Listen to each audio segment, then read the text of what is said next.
dollar no performance. You will say about 10, but the Bank of Ghana a report say is here and 12 cities. Now, I know President Mama in his presentation, any questions a coin and you are the buy and say, baby, city no edro or pe baby na was sit down properly. Akwa say wako baby na ase okoha is wait here, okoha is wait here. I feel pe baby permanently no obe choke. Was say I feel na city no person settle down so that importers and exporters ebe timi a plan for their businesses. Yesha sa the performance of the city no kindly. Send about 10 call ya and aqua 12 year ye di hunkomoy. That's no me chani with you for ne edmapa obo edeboa o man Ghana. Nyamiri mukwenye send your kind no. Ye nyina na Ghana for nyina be na ni achi. Esan say from the beginning of the year no na city no ahode no apija akodu brebia so obi on so okay any managers bomode le huya mani to ba be 10 Ghana city. That was very significant.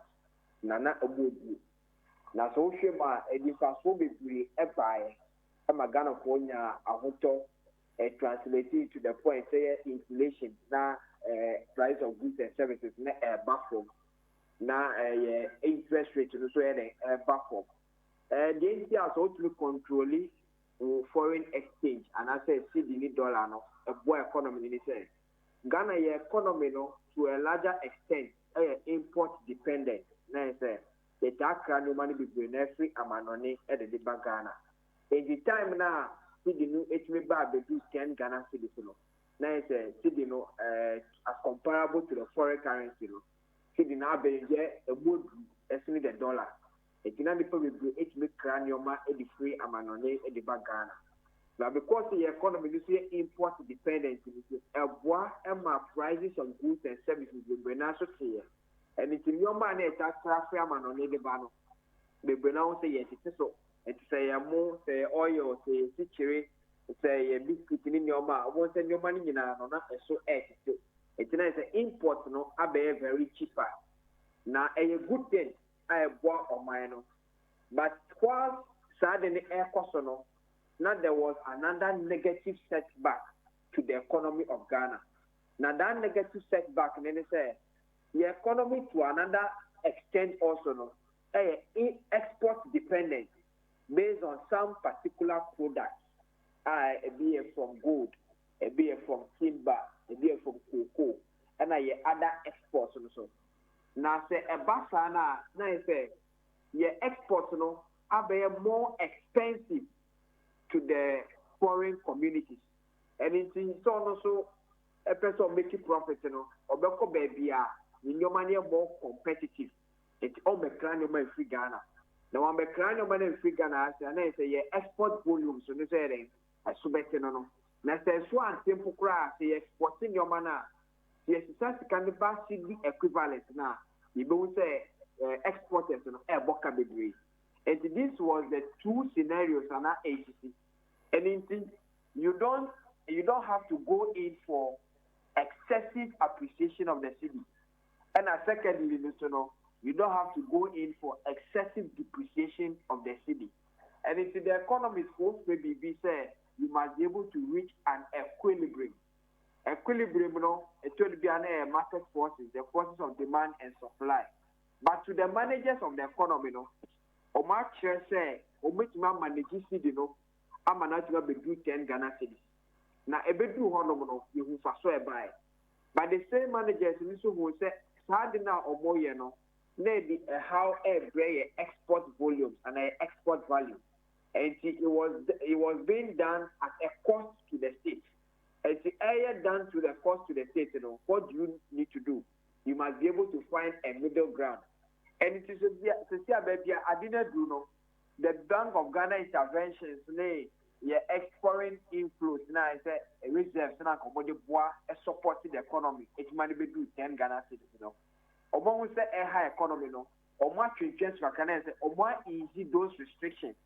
And those restrictions not more easy, and then ama as a cedi ni ɛsan de depreciate kakra abedu 12 Ghana cedis, but not because say obutumi nye ɛma ne nkɔ na mmere bi atwa mu kan sɛ sɛ nyɛ sɛ bia president kwa bɛka sɛ cedi no yɛmpɛ sɛ bɛkyerɛ 10 Ghana cedis a na nka Ghana foɔ bebree na susu sɛ anka cedi no etumi bra bɛ 8 Ghana cedis and 7 Ghana cedis. ɛyɛ asɛmpa a good thing, but it was being done at the detriment of the economy. Na higher export kasiye, ye di fango kwa manone higher, ye di gold kwa manone higher, ye di cocoa kwa manone higher. Any inko more exporting your nobody kwa manone no how mo.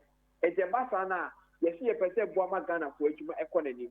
Na sa Ghana for ejuma be economy ma na say one way ni say pese export. Na ye to survive with an export abroad. We see the near appreciate it too much as compared to it. Not say appreciation but when you look at the appreciation within the shortest time now, not emboa cafe, and a depreciation to excessive one within the shortest time, emboa. And right now, no, we must be able to reach that equilibrium level. That equilibrium, would help us to show, say, going forward, yeah, in Emma economy, either the city will appreciate excessively within the shortest time and as depreciate excessively within the shortest time. But we can work within a boundary. Maybe you can allow some percentage of either appreciation or depreciation, but it must not go beyond a certain level. That certain level, you and I, we don't have that control. That control is in the hands of the governor and then let me say the Ministry of Finance, because they are the ones working together using monetary and fiscal policies. And it is maybe it is to reach an equilibrium. Now, equilibrium, the managers know the true value of the economy. And then if the what is the cost of it to the state? And it's right now, let us appreciate say to show that they can work on it. Now, baby, I do now 12 Ghana cedis, It is not because of which me and managing 10 and I even below 10. No. But they want the true value to come out so that businesses can plan for the long term. And see, this is it. But for me, I have a belief that it will be between the 12 and then 13 for stability. Then from next year going, looking at how things will go live, and then business is not planning your omonio, then they can have a percentage rate, either plus or minus, either 5 or 10 percentage appreciation or depreciation, and a bit more economy. But going by 40% appreciation within 6 months, or going by 40% depreciation within 6 months, it will really hurt the economy. I see. But the export assembly worker, but the vice versa importation. We going to say the Ghanaian economy is import driven. Yenim kwan dollar no so tie ema cedi no nya hoden no positive impact on the economy no in terms of enema Ghanaians patronize prices of goods and services. Even though for krano etiasie se enei dollar ninti fango so ate etiasie so yetimi ete yen transport so saa ho no so yen hwe ho so nka ho import no kwa na ye hwe nyandere mikrani enye import no kwa na ye hwe because import ni buy na ma bo so tete ya export no kwa na ye hwe na say importation no so e ka ho no na pese meka. Okay, and see the managers of the economy, they manage and balance the two, because to a large extent, the exporting the money because the raw materials are imported. Let's say raw materials, I export. Yes, and to a larger extent, now you are also looking at import substitution effect. And see, ocean yoma okrefa manoni bebrebe no. My economy abe import dependent. And then I will be to me I be one and say you can make use of the internal measures. I be my economy na sustaining, so that our economy no more import dependent. More example. the time bi a yɛkra fango efi amano ne de ba enti sɛ yɛ a so fango boa amano ne boa kɔsoro ana aba fam and the boy may to fango at the various forms.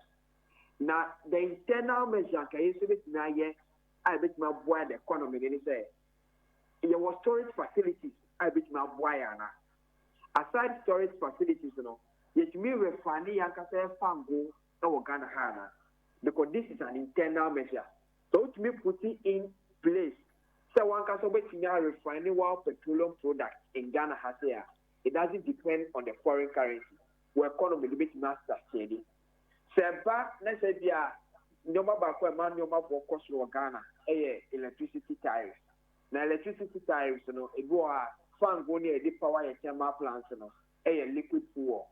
And it is within the internal measures mechanisms so which we say okay a cheaper cost to liquid fuel gas. And it's yen pay and gas processing plant means me gas for Ghana has need me empower a thermal plant. You will not need the external one. I was also craft a liquid fuel extra man on the back. And as a CNO, so we are now managing inflation rate up a year almost close to a single digit in 11 one baby. That is very significant if we baby at the back. And for stability's sake, you know, going forward, say dollar nuclear to the city, I be do 12 Ghana cities. And my inflation ain't me rising to even above 15 again. Then the economy no are getting to that stability level. Your interest rates also outperform to the point that now businesses can easily borrow at an affordable rate as compared to the previous years. And it for businesses now they can easily access it. So in terms of entrepreneurship and other things in Ebebwa. The third factor also is the government of Ghana, as it stands right now, do not have any appetite for external borrowing. And it is based on internal measures and fiscal discipline. Fiscal discipline, and it says you cut your quote according to your size. And it's government expenditures are targeted towards infrastructure that can pay back on its own. And are relevant sectors of the economy are a bit not generating money for it. And so government is also targeting agriculture, government is targeting manufacturing, government is targeting big push, which is an infrastructure investment. So these measures now we'll put it in place, you know, will help sustain the stability now we expect, you know. And in the, going forward now, here I did not do around 12 Ghana cities. I expect it to be between the boundary of 12, 13, and 11. Let me say maximum 11 to 13. You know. Businesses can plan for it actively, effectively. Now, going forward, the export measures now more put into place, whether it is the 24-hour economy, whether it is the manufacturing assistance, whether it is the agricultural thing, Feed Ghana, and our school farms in your manner, they are all going to be, in the long run, beneficial to the economy. I remember export, it's my pejano. And as I say, so we are also benefiting from a rise in gold prices on the international market. Cocoa also bought a cost of our money. Frank gold also it has been a bit stable for the past period. And it is in the depreciating kakrano. And it's a bit more government revenue so upon an kakra whilst promoting export. Now it may sustain the economy. And this is the scenario. But I know that the managers of the economy, whether it is the monetary people and after the fiscal people, no, they know what is more beneficial to Ghanaians and they will work towards it. I see. Oh, yenim sir, under the previous government, yenim kwanya fast so bosia bo how man economy got to a point. Ghana, ya pamu ya kura free. Crawford shares to say my maokrama majebosia. Now, your books no seems to be say echo the right direction. The president is saying that on pre Hong Kong Bobisia.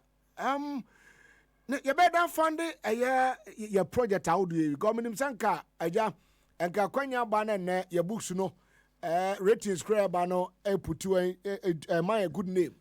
Sanka timi bowdom na ka timi ji kakra bedie. Ana bosia ya boro go odada no. Yentua no nwie ya da chebetimi ahoma no. But I see the kind of a policy decision.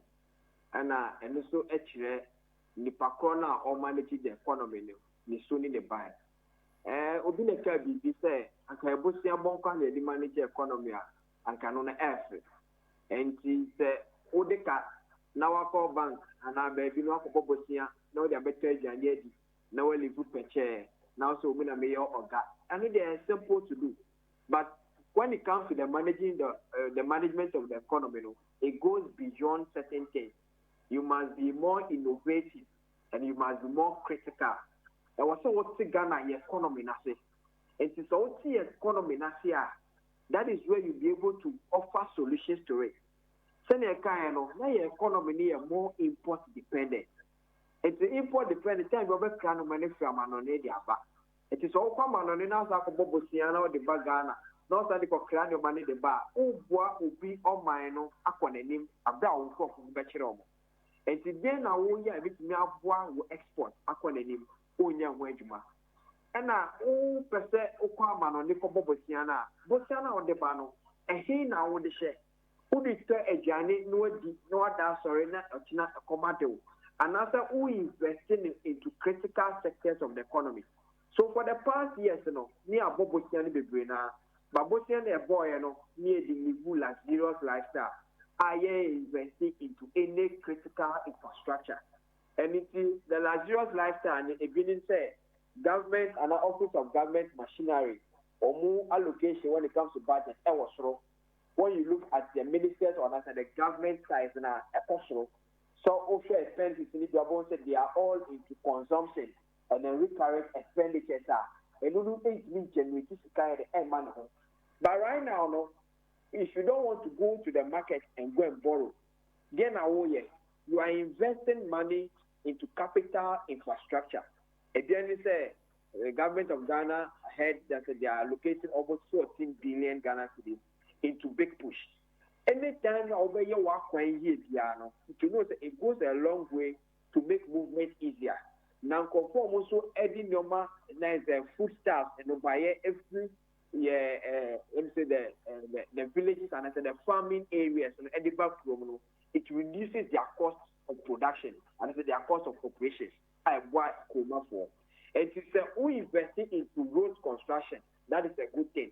Time beyond so you crack Ukosia, Akoko now, that is a 40 things, The Brunei farm and it increases our import values. Meanwhile, and why economy is developing. And it is when your policy be I be boys and content and kitchen, I bet now Amaya cutting down your importation of poultry products to a larger extent to help us. When you look at say, then here abwa irrigation farming, I bet now Ghana and feeding them instead of importing rice, instead of polished rice and other perfume rice, make crash from an on the bano. Time piano. Ada obekra no mesha ma no ndi ababia no obuasa oban no ekonenim abraga na fo chire obo meanwhile so ye wasase ai betumi adi ado efuo adi ado bibi efe ai betumi aso amaga na fo edibi yetumi di bi kwakwa ne akwa ma no ne enhira nyakopon di amaye no no etije na ye betumi aye asa ho a betumi aboa amaye more domestically sufficient to feed ourselves and then export to the rest. The next one here, to buy a natural resources. Now, your Bobosia, the end of my so far so. But thinking outside the box, now there were a lot of sika, a fly, and the money from the exploitation of our natural resources. Abra Ghana for Enya so far so. Ebiani say, now there's that regularization of the mining sector through the gold board. We cannot just have capital flights. And I said, nobody can export gold without it passing through gold board.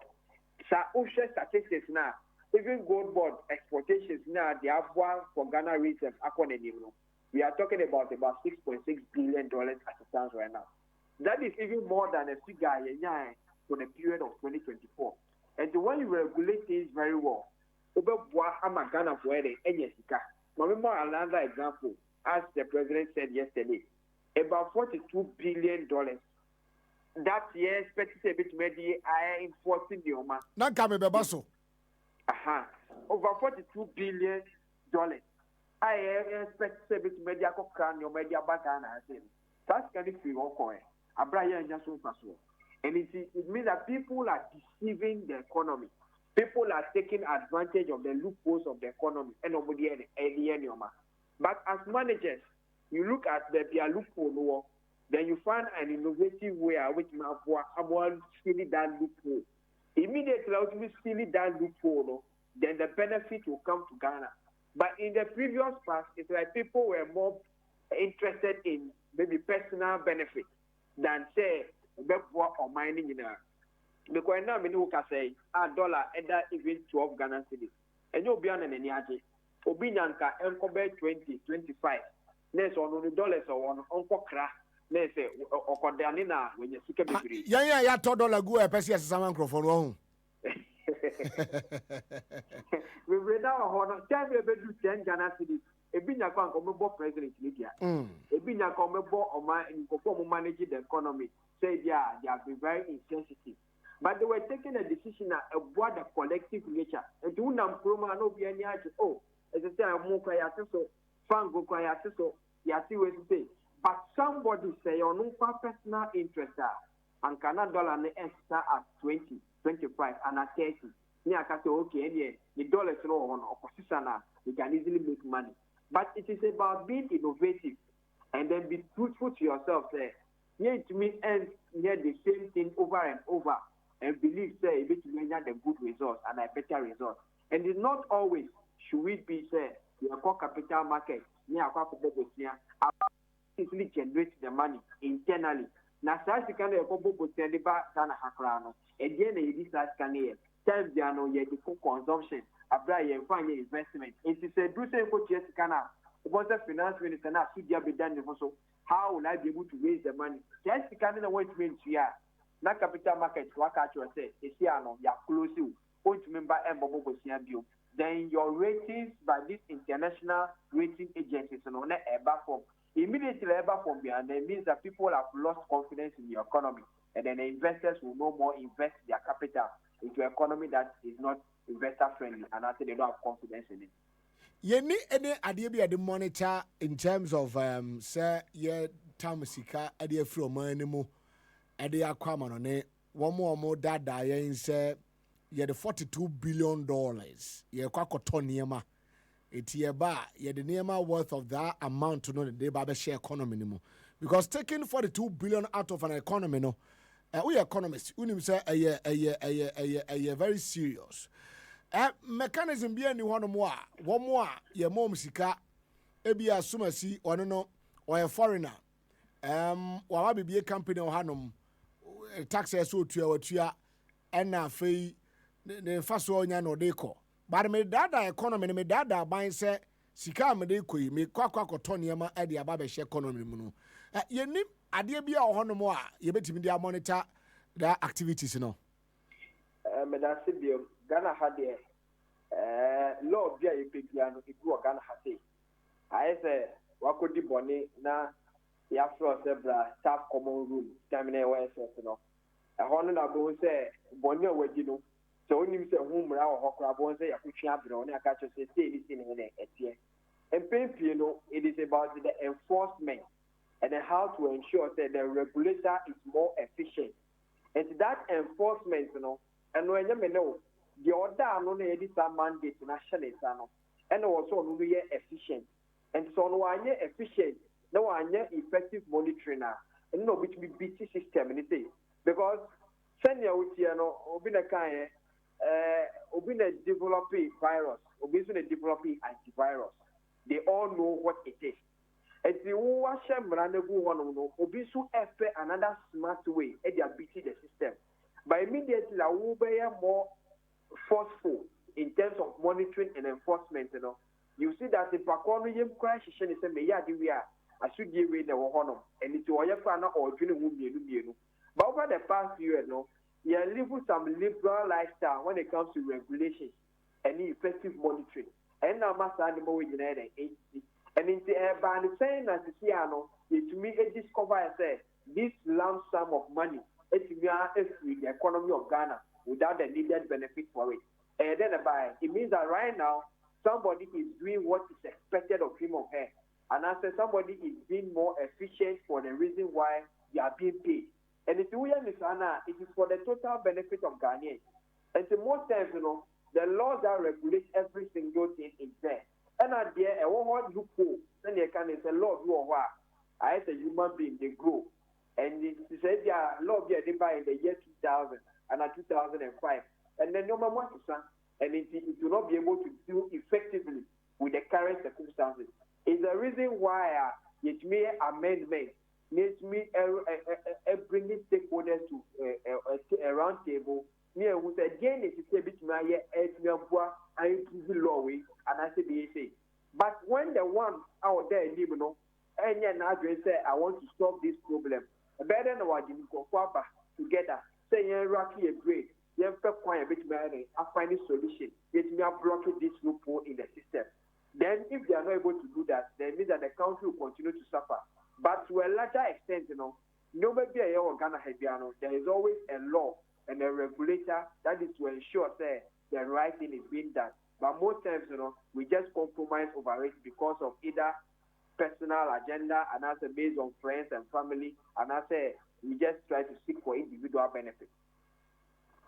Agra majobre yarube sianom na okoi na mibisa se udino sane wachro no sane yachro but pronunciation hachana Patrovidine Hache Derek Emmanuel Hache Derek Emmanuel. Yeah but obano Zabi mutai mo di ande oben X no ho sane etiano reporter regime be Ghana ni okay Ghana e ba ko into which mean bonus that alaze yibia ani any accident for near for H nim right pacho our language na nyam na mchiro you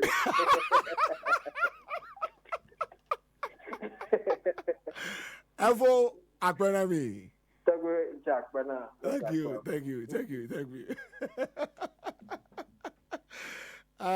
Nicholas Laguda, thank you so much for that pronunciation. No, and edin, so but X, but in pronunciation, no, the X becomes H. Sana, akwakoye.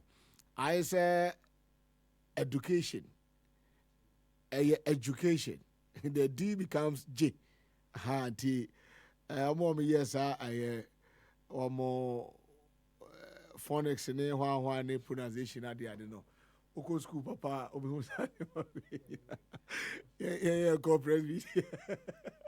Presby for the Roma for the answer for the year. But education, early for no. Early for the to normal to 30 pantem. And we are the idea, no. So early local authority. Eti Hache, yes, Derek Emmanuel, economist. Nenka ena moti se yereno adin komo in a minute.